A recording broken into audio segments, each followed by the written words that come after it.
Nous voici maintenant donc au bourg d'Iré et juste ici se tient Alfred de Falloux, sa statue. Alfred de Falloux a été ministre de l'instruction publique sous la Seconde République. Exactement. Pourquoi une telle statue ici? Quel rapport il a avec le bourg d'Iré en fait, Jean? Eh bien, le comte de Falloux avait son château familial au bourg d'Iré, qu'il a reconstruit en 1852. Et il y a accueilli de nombreuses personnalités de l'époque, notamment politiques et religieuses. Et puis il a eu un grand rôle aussi localement, puisqu'il a participé à la rénovation de l'agriculture, et puis il a construit un hospice, et il a offert un lavoir.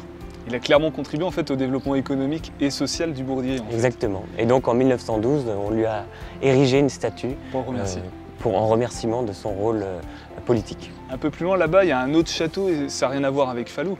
Là, on a le château de la Douve, effectivement, magnifique également, du milieu du 19e, construit par le marquis d'Armaillet. J'aperçois des bâtiments sympathiques là-bas. Ça me donne envie de découvrir un petit peu plus du patrimoine du bourg d'Iré. Oui, Pierre Goyer nous y attend. Ah bah allons-y alors.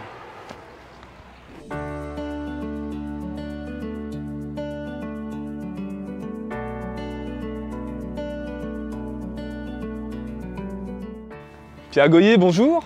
Bonjour Pierre Benoît, bonjour Jean. Alors vous êtes membre de l'association Les 3P qui signifie passé, présent, patrimoine et qui met en avant le joli patrimoine justement du bourg d'Iré. Là on est devant cette tour de l'église, ce clocher qui a la particularité d'être entièrement en pierre. Pourquoi? Il a été construit ce clocher au début du Xe siècle, 10e siècle au 11e siècle, entièrement en pierre effectivement, en moellon de la région.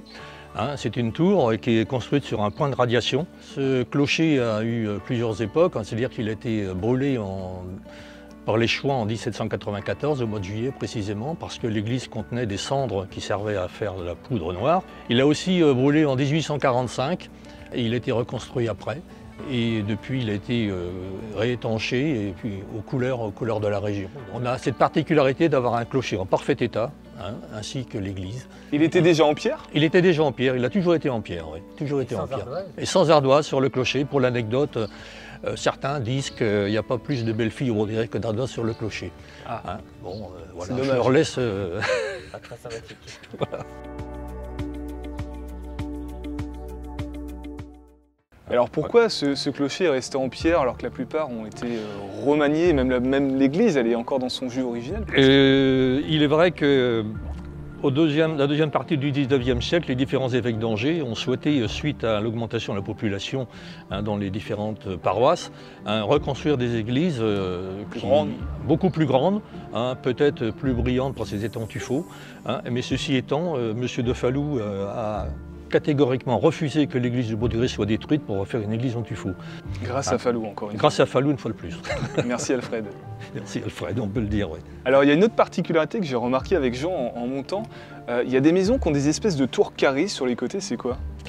Ces maisons-là, ça atteste du fait que le bourg d'Iré était le siège du doyenné de Candé, qui s'étendait de Poncé jusqu'à la Doutre et jusqu'à Ingrande.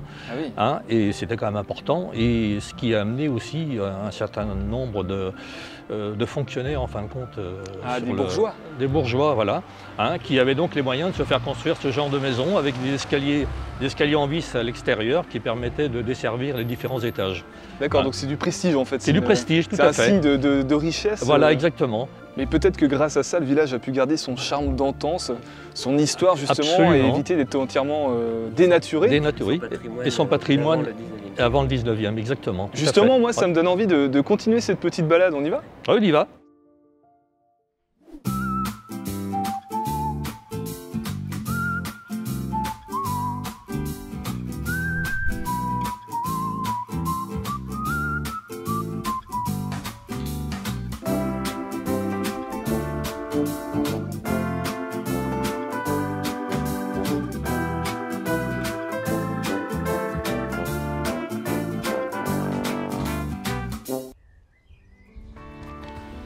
Ouh, ça c'est une belle demeure. Falloux? Non, Falloux? non, ce n'est pas Falloux, c'est une construction qui a été édifiée par Maître Guyard, le notaire de bourg d'Iré, qui était d'ailleurs le notaire de M. Falloux. Ce bâtiment a été édifié en 1880 et vous avez sur la gauche la tour où il avait son étude et plus loin vous avez les écuries parce que ce monsieur menait grand train. Il a été condamné en 1892 à de la prison et à 20 000 francs or d'amende. Mais qu'est-ce qu'il a fait? Mais il a fait des malversations financières puis surtout de captation d'héritage, donc ça lui a été fatal. Et ce bâtiment a été à vendre après, donc voilà. Rien que ça. Ouais, rien que ça, oui. Mais j'ai aussi autre chose à vous montrer, Pierre, Benoît et Jean, vous allez voir.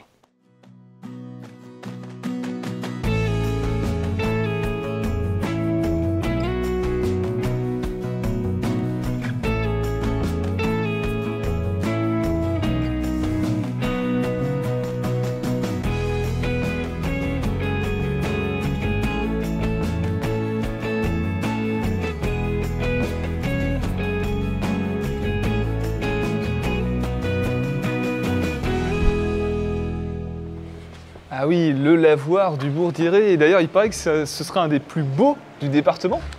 Oui, et c'est M. Augereau qui a écrit une monographie sur les lavoirs du département qui s'appelle Les Dix du Linge, qui est venu le visiter bien sûr et qui nous a dit que c'était pour lui un des plus beaux du département, surtout un des lavoirs qui sont les mieux conservés parce que toute la charpente est d'origine. Les bacs de lavage aussi, c'est des ardoises de mise en grain paraît-il, c'est important de le dire. La toiture a été refaite il y a une trentaine d'années, ainsi que les lambrequins ont été refaits aussi, copiés en fin de compte sur les lambrequins d'origine. Et Jean, je crois qu'il est encore question une fois de plus de Falou. Oui, c'est encore un don de Falou au Bourg-d'Iré. En face, là, vous avez ce qu'on appelle la charmique du presbytère. Et notre brave curé, à l'époque où il avait obligation de lire le bréviaire tous les jours, à savoir les psaumes, il se mettait sous la charmique là-bas et ça lui permettait d'entendre tout ce qui se racontait sous le lavoir parce que les sons étaient portés par la rivière. Ah oui, les potins. Les potins et pas mal de choses. Et après, elles allaient à confesse ou et bien sûr, les verres du nez. Voilà, exactement. Il en savait presque autant qu'elle, quoi. Toute une autre époque. Complètement.